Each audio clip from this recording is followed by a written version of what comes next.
My dear friends, maybe my friends may be academicians or researchers or financial experts. Just to reduce inflation சொல்லிட்டு இருக்கீங்க அதுக்கு என்ன மாற்று வழி கண்டுபிடிக்க முடியாதா அப்படின்னு பார்க்க போகையில் one of the main reason is the circulation of money. That is a very main factor that causes for your inflation. Because you don't have sufficient reserves or assets before you print your notes. Unless you have asset or maybe like the backup, whatever you circulate, எவ்வளோ circulate பண்ணுறீங்களோ அந்த அளவிற்கு உங்களுடைய அடமான பொருட்கள் உள்ள இல்லை என்றால் கண்டிப்பாக அது வந்து இன்ஃப்ளேஷனுக்கு ஒரு முக்கிய காரணியாக அமையும் என்பது பொருளாதார நிபுணர்கள் மட்டுமல்ல, சாதாரண வாழ்க்கையில் இருப்பவர்கள் கண்டிப்பாக தெரிந்துள்ள விஷயம். இப்போ நம்ம வந்து டிமானிட்டைசேஷனில் ஒரு 15 லட்சம் கோடி வந்துச்சு. Very good. எனிஹோ ஒரு முயற்சி எடுக்கப்பட்டது, அதற்கு விளைவுக்கு தந்திருக்கப்பட்டிருக்கிறது. ஆன்லைன் ட்ரேடிங் எஸ்பெஷலி கோவிட்ல ஆரம்பித்து அவங்களுடைய கேஷ்லெஸ் எக்கனாமி, டிஜிட்டலைஸ்ட் எக்கனாமி உலகம் 25 கோடி வீட்டு மக்கள்கிட்டையும் நெருங்கி போய் விட்டது. 25 கோடி மக்களுக்கு, 25 கோடி வீட்டில் உள்ளவர்களுக்கு தெரிஞ்சிருக்கும். 25 கோடி வீட்டில் உள்ளவர்களுக்கு என்ன தெரிஞ்சிருக்கும் அப்படின்னா டிமானிட்டைசேஷனில் 15 லட்சம் கோடி வெளியே வந்திருக்கு அப்படின்னு தெரியும். இன்றைக்கு 25 லட்சம் வீடுகள் மட்டும் இல்லை, கோடி வீடுகள் மட்டும் இல்லை, ஏறக்குறைய 10 கோடி 12 கோடி உள்ள மக்கள் வந்து கேஷ்லெஸ் ஃபோன் இல்லாமல் இல்லை. அதனால் வந்து அவரால் வந்து டிஜிட்டலைஸ்டு பேமெண்ட்டு கொடுக்கக்கூடிய நிலைமையில் வந்திருக்கிறது. அதனால என்ன அப்படின்னா பேங்க்கில் வந்து உங்களுடைய டிரான்சாக்ஷன், உங்களுடைய ஃபுட்ஃபால் வந்து அங்கே நிறையா இல்லை. ஆனால் ஃபுட்ஃபால் குறைஞ்சிருந்தாலும் இன்றைக்கு நீங்கள் வந்து கேஷ்லெஸ் எக்கனாமியில் கார்டு கொடுத்துருந்தாலும், டெபிட் கார்டு, கிரெடிட் கார்டு கொடுத்துருந்தாலும் தற்போதைக்கு என்ன பண்ணிகிட்டு இருக்கோம் அப்படின்னா, நீங்கள் வந்து கார்டை கொடுத்து ஒரு பொருளை வாங்கினீங்க அப்படின்னா டேக்ஸ் உண்டு. கார்டு இல்லாமல் காசு கொடுத்து வாங்கினீங்கன்னா நீங்கள் வந்து டேக்ஸ் கிடையாது. அப்போ வந்து உள்ளுக்குள்ளே ஏதோ ஒரு முரண்பாடு சிக்கிக்கிட்டே வருது.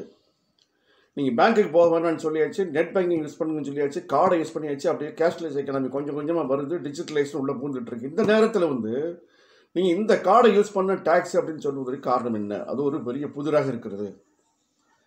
அதோடு மட்டும் இல்லை, நீங்கள் பேங்க்குக்கு போகல, டிரான்சாக்ஷன் குறைஞ்சிருக்கு, உங்களுடைய ஃபுட்பால் இல்லை, அப்போ அப்படின்னா பீப்புளுடைய டிராஃபிக் குறைஞ்சிருக்கு, ஸ்டாஃபும் குறைஞ்சிருக்கிறாங்க, உங்களுடைய சேமிப்பு அதிக அளவில் கூடியிருக்கிறது. எஸ்பெஷலி கோவிடுக்கு அப்புறம் சேமிப்பு அதிகமாக கூடியிருக்கிறது. உங்களுடைய பணத்தை, நம்முடைய பணத்தை வைத்து வங்கிகள் வருமானத்தை பெருக்கக்கூடிய நிலைமை உருவாக்கி இருக்கிறது. இந்த நிலைமையில் நீங்கள் அனுப்பக்கூடிய எஸ்எம்எஸ் ரிமைண்டருக்கு காசு, கிரெடிட் கார்டுக்கு காசு, டெபிட் கார்டுக்கு காசு, அதுக்கப்புறம் மெயின்டெனன்ஸ் சார்ஜ் உண்டு, கிரெடிட் கார்டு யூஸ் பண்ணுற அனுவல் உண்டு.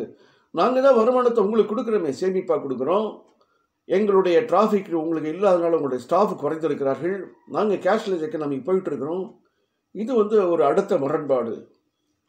அப்போ நீங்கள் வந்து கேஷ்லெஸ் எக்கனாமியை ஊக்குவிக்கிறீங்களா அல்லது எங்களை தாக்குறீங்களா அப்படிங்கிற ஒரு வினா வந்து ஒரு சாதாரண குடிமகனுக்கு எழுப்பக்கூடிய வினா. இப்போ நீங்கள் ஒரு 500 ரூபா 1000 ரூபா இல்லாமல் எங்களால் இருக்க முடியும் அப்படின்னு அந்த பீரியடில் 15 லட்சம் கோடியை வெளியே கொண்டு வந்தது மாதிரி இன்றைக்கு வந்து கேஷ்லெஸ் எக்கனாமியை முழுக்க 80% 90% வரைக்கும் ஏன் வரக்கூடாது? அது வந்து ஒரு முக்கியமான கேள்வி. உங்களால் வந்து ஒரு 15 லட்சம் கோடி வரக்கூடிய நிலைமையில் இருக்குது அப்படின்னா கேஷ்லெஸ் எக்கனாமிக்கு நாங்கள் மக்கள் ஒத்து வரக்கூடிய நிலைமைகள் உருவாகும். இன்றைக்கி வந்து ஜிபே, பேடிஎம் அப்படின்னு சொல்லி எல்லாம் தனியார் நிறுவனங்களுக்கு வந்து அவங்ககிட்ட நாங்கள் டிரான்சாக்ட் பண்ணிடலாம், டேக்ஸ் கிடையாது அப்படின்றால் தனியார் நடத்துகின்ற நிறுவனங்கள் ஊக்கப்படுத்துகின்றனவா, அவர்களுக்கு ஊக்கம் தரப்படுகின்றனவா அப்படிங்கிறது ஒரு முரண்பாடு.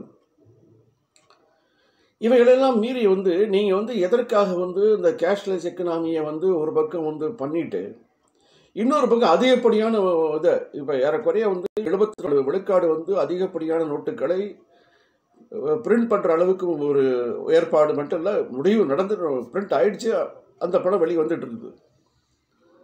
இன்னொரு முறை பக்கம் பார்த்தீங்க அப்படின்னா கேஷ்லெஸ் எக்கனாமி, அதாவது ஆன்லைனில் டிஜிட்டலைஸ்டு பேமெண்ட் வந்து அதுவும் வந்து 74-84%, எஸ்பெஷலி கோவிடுக்கு அப்புறம் பெருத்த அளவில் மடமாற்றம் அல்ல பணமாற்றங்கள் கண்டிப்பாக வந்து உங்களுடைய டிஜிட்டல் முறையில் மாற்றப்பட்டிருக்கிறது. அப்போ எல்லாமே முரண்பாடுகளாக இருக்குது. டிஜிட்டலைஸ்டு எக்கனாமியில் வந்து உங்களுடைய ஆன்லைன் அதிகமாக இருக்கிறது அப்படின்னா கண்டிப்பாக இன்வெர்ஸ் ரிலேஷன்ஷிப் தான் இருக்கணும். பணம் புழக்கம் எஸ்பெஷலி கேஷோடு இருக்கிறது குறையணும், அது குறையவில்லை. சரி, அதற்கப்புறம் நாங்கள் கார்டை யூஸ் பண்ணுறோம், கார்டுக்கு யூஸ் பண்ணல அங்கே தண்டனை கிடைக்குது, டேக்ஸ் விழுகுது. அப்போ இது ஊக்குவிப்பதா அல்லது எங்களுக்கு கிடைக்கிறத தாக்குதல் அப்படின்னு புரியாத புதிராக ஒன்று உருவாகிட்டே வருது. நம்முடைய நுகர்வோர் சார்பாக நம்ம என்ன சொல்ல வர்றோம், நாங்கள் வந்து 64 74 84 விழுக்காடு வந்து நாங்கள் கேஷ்லெஸ் எக்கனாமியில் அது பேடிஎம் தனியார் நிறுவனங்களோ அல்லது ஜிபிஓ அவங்களுக்கு நாங்கள் கொடுக்கக்கூடிய அளவு வந்துட்டோம். ஆனாலும் கொஞ்சம் தயக்கம் வந்து கார்டை யூஸ் பண்ணுறதுல நீங்கள் டேக்ஸ் போடுறதுனால நாங்கள் ஆட்டோமேட்டிக்காக அங்கே போயிடுறோம். இதுவே வந்து தனியார்கள் செய்கின்ற அல்லது தனியாருக்கு தருகின்ற ஆதரவு அப்படின்னு தெரியல. ஏன்னா அதுக்கு டேக்ஸ் இல்லை, இதுக்கு டேக்ஸ் இருக்குது. கவர்மெண்ட்டுக்கு பண்ணக்கூடிய இன்ஸ்ட்ருமெண்ட்டுக்கு டேக்ஸ் இருக்குது, தனியார் பண்ணக்கூடிய இதுக்கு டேக்ஸ் கிடையாது. இதையெல்லாம் மீறி நீங்கள் வந்து எங்களுடைய பணம் வந்து அதிக அளவில் போனாலும் எங்களுக்கு வந்து ஏதாவது ஒரு சிக்கல் ஏற்பட்டால் 5 லட்சம் தான் எங்களுக்கு முடியும் இன்சூரன்ஸ் இதில் கவரேஜில் அப்படின்னு சொல்லி இருந்தால் கூட மக்களுடைய சேமிப்பு அதிக அளவில் பெருகி கொண்டிருக்கிறது. அது வங்கிகளுக்கு ஒரு சாதகமான நிலைமை. அப்போ வங்கிகள் என்ன பண்ணுது, நான் வந்து சின்ன சின்ன தொழிலை தரமாட்டேன், ஒரு சிறிய மைக்ரோ என்டர்பிரைஸுக்கு தரமாட்டேன், ஒரு தனியார் வந்து ஒரு ஏழை குடும்பங்களுக்கு வந்து எந்த விதமான அடமானமும் ஆதாரம் இல்லாமல் கொடுக்குறாங்க. ஆனால் அரசு வங்கிகள் கொடுக்க தயங்குகிறது. தனியார் நிறுவனங்கள் என்பிஎஃப்சி மைக்ரோ ஃபைனான்ஸ் பணம் கொடுத்து 100 விழுக்காடு பெரும்பாலும் வாங்கிட்டு 99 அதிகப்படியான அளவில் ரிகவரி வாங்குறாங்க. பட் எங்களால் அரசு என்ன சொல்லுது, நாங்கள் எங்களுக்கு அந்த மாதிரி கொடுத்தோன்னா 40 50 60 விழுக்காடு வராது அப்படின்னு அவங்களுடைய தோல்வியை ஒத்துக்கிறாங்க. அப்படின்னா என்ன அப்படின்னா, நாங்கள் இதையும் மீறிய மக்கள் வந்து வங்கிகளை சேமிச்சிருக்கிறாங்க. அந்த பணத்தில் வந்து மக்களுக்கு தேவைப்படக்கூடிய பணம் கொடுக்கப்படவில்லை. அதுவும் ஒரு ஸ்மால் மைக்ரோ என்டர்பிரைசஸ் எம்எஸ்எம்கே கொடுக்கப்படவில்லை. ரிசர்வ் பேங்க் என்ன சொல்லுது, நாங்கள் வந்து கொலாட்ரல் லோன் கொடுக்க விரும்புகிறோம், ஹவுசிங் லோன் ஓடியா ஹவுசிங் லோன் வாங்குறது ஆளே தயாராக இல்லை. ஏன்னா ஹவுசிங் லோன் வாங்கி நசுக்கப்படக்கூடிய நிலைமைகளை வந்து நிறைய பேர் உணர ஆரம்பிச்சுட்டாங்க. இந்த மாதிரி நசுக்கல்லையும் இந்த மாதிரி நாங்கள் பொசுங்கி போக விரும்பவில்லை அப்படின்னு ஓடக்கூடிய மக்கள் நிறைய பேர் ஆகிட்டாங்க. ஏன் அப்படின்னா, ஒரு 25 லட்சத்துக்கு வாங்கினீங்கன்னா 35 லட்சம் கட்டணும் நீங்கள். இதில் வேறு ஒரு தவிர்க்க முடியாத நிலைமையில் ஏற்பட்டால் சர்ஃபாசி ஆக்டில் போட்டு அந்த ப்ராப்பர்ட்டி ஏலம் போட்டு சின்ன பண்ணமாக்கி அவன் அந்த வாங்கினாலே சின்ன பண்ணமாக்கி அநாகரியமாக்கி அவனுக்கு தற்கொலை பண்ணுற அளவுக்கு கொண்டு போயிடுறாங்க. அது கந்து விட்டியோட மோசமானது இருக்குது. இதுக்கப்புறம் ஒரு கார் லோன் வாங்குறாங்க, ஒரு 5 லட்சம் வாங்குறாங்கன்னா 7 லட்சம் 8 லட்சம் கட்ட வேண்டியது இருக்குது. அப்படின்னா கந்து வட்டிக்கார பரவாயில்லையே, அவருக்கு மனது இருக்குமே. ஒரு வழியில் வந்து ஒரு குடும்பத்தை பார்க்கிறாரு, வந்து குடும்பத்தில் வந்து இந்த மாதிரி மோசமான நிலைமை இருக்குன்னா வட்டி வேணான்னு சொல்லி போவார், எவ்வளோ பெரிய கொடுமையான ஆளாக இருந்தாலும். ஆனால் வங்கிகள் சொல்கிறது, எங்களுக்கு சட்டம் கொடுத்துருக்கிற நியதிகள் இது விலக முடியாது. நீ கந்து வட்டிக்காரன்ட்ட லோனு வாங்கி கட்ட முடியலன்னா அவனுக்கும் அந்த வாங்கினாலும் கொடுத்தாலுக்குள்ள பிரச்சனை இருக்கும். மேபி அடுத்தோட பக்கத்தோடு தான் இருக்கும். ஆனால் வங்கியில் வாங்கி வச்சுட்டா உலகம் பூரா தெரிய போயிடுது. 2 பேப்பர், 2 எக்ஸ்பிரஸ், டைம்ஸ் 70 அத்தனையிலும் வெளியே வருது, டிவியில் வருது, எல்லா பக்கம் வருது. அப்படின்னா வங்கிகளை வந்து சேவைக்கா அல்லது பணத்தை புரட்டுகிற அல்லது பணம் சம்பாதிக்கின்ற பெரிய பெரிய நிறுவனங்களா அப்படின்னு வருது. பணம் பதிக்கிற நிறுவனங்களாம் கூட மனித நேயமற்ற வங்கிகளாக வந்து வருகிறது. இறுதியான கேள்வி என்னென்னா, நீங்கள் வந்து 10 லட்சம் கோடியை வெளிக்கொணரக்கூடிய நிலைமைகள் ஏற்பட்ட பொழுது அதே கவர்மெண்ட் மெக்கானிசம், அதே மானிட்டரி மெக்கானிசம், எதற்காக கேஷ்லெஸ் எக்கனாமி? நாங்கள் இன்னைக்கு வந்து 30 கோடி விடைகளில் 10 லட்சமாக ஆரம்பிங்க. ஒரு ஸ்டேஜில் எங்களுக்கு கேஷே வேண்டாம், கேஷ்லெஸ்ஸே வேண்டாம், டிஜிட்டலாக பண்ணோம். அப்போ எங்களுக்கு வரக்கூடிய சலுகைகள், இந்த நோட்டில் அடிக்கப்பட்ட செலவினுடைய தொகைகள் எங்களுக்கு மாற்றி அமைக்க வேண்டும். நாங்கள் வங்கிகளில் வரவில்லை, வங்கிகளுடைய கால் பதியவில்லை என்றால் அங்கு ஆகக்கூடிய அங்களுடைய செலவுகள் அவைகளை வந்து எங்களுக்கு திருப்பி தரப்பட வேண்டும். எப்படி திருப்பி தர வேண்டும்? எங்களுக்கு வந்து வட்டியில் குறைத்து கொடுக்கலாம். இந்த சாதாரண எஸ்எம்எஸ் இருக்கும், அது சாதாரண ரிமைண்டர் இருக்கும், 150 ரூபா 250 ரூபா 350 ரூபா வாங்குறதுக்கு பதிலாகவும் அது தேவையில்லை. ஒரு கார்டை யூஸ் பண்ணுறோன்னா உங்களுடைய கார்டை வந்து அந்த கார்டு உங்களுடைய கார்டு பிரிண்ட் அடிக்கிறதுக்கு எவ்வளோ இருக்கும்? ஒரு 100 ரூபா இருக்குது, 200 ரூபா இருக்கும். ஆனால் அந்த கார்டுக்காக நீங்கள் கலெக்ட் பண்ணுற அமௌண்ட் எவ்வளவு?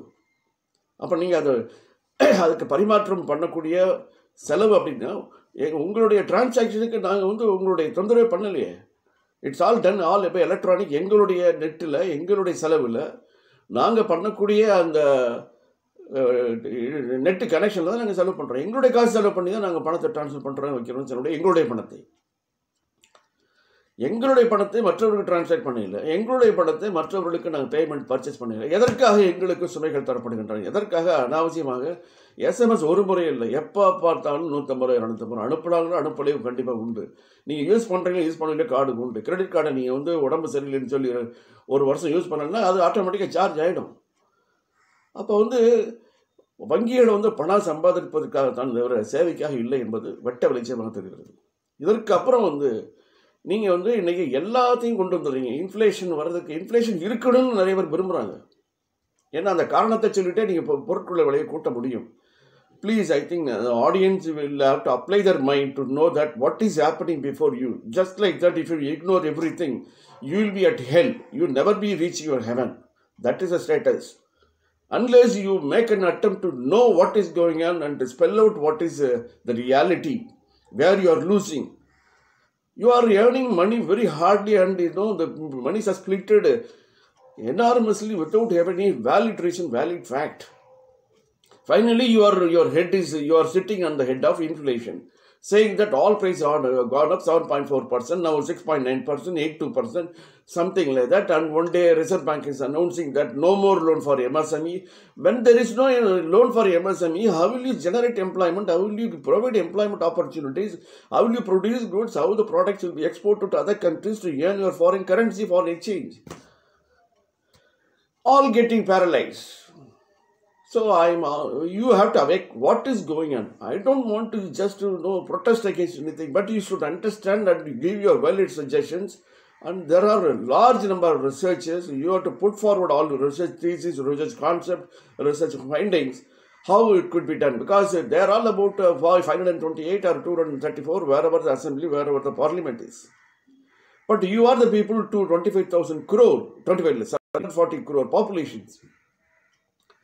So you should realize and you should give a valid recommendation how the government mechanism will have to act prudently so that people will not, the vulnerable people is getting more penalized, and middle class also penalized, and richer class it is a silver spoon, so they don't see that impact because it's peanut money for them.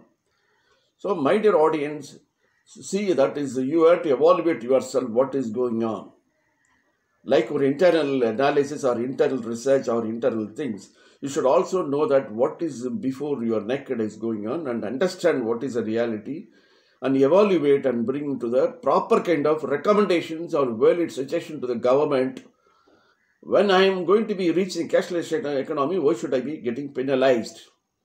And why should not avail all kind of facilities and discounts and facilities, rather always penalize with the heavy rate of subscribe to prices everywhere, every month, every quarter, getting a report. Even if you delay in payment 1 day, 2 days, again you will be penalized at a very exorbitant rate of interest. If you if you miss one repayment or one EMI, you will be penalized like more than the money lender. So are they for what? They are to take the blood of all the people. Just I leave it to you to take a good decision, to recommend, to offer a suggestion which could help the people to understand what is the voice of the public, and accordingly they can act. And if you keep mum, if you be silent, see, it is not a silent for meditation. Certain cases you have to raise your voice. Do meditation, understand and present, and tell the people how the things will have to be practically should happen. So thanks for listening and act prudently. It's a time to act, and unless you act, we'll be in a suffering status.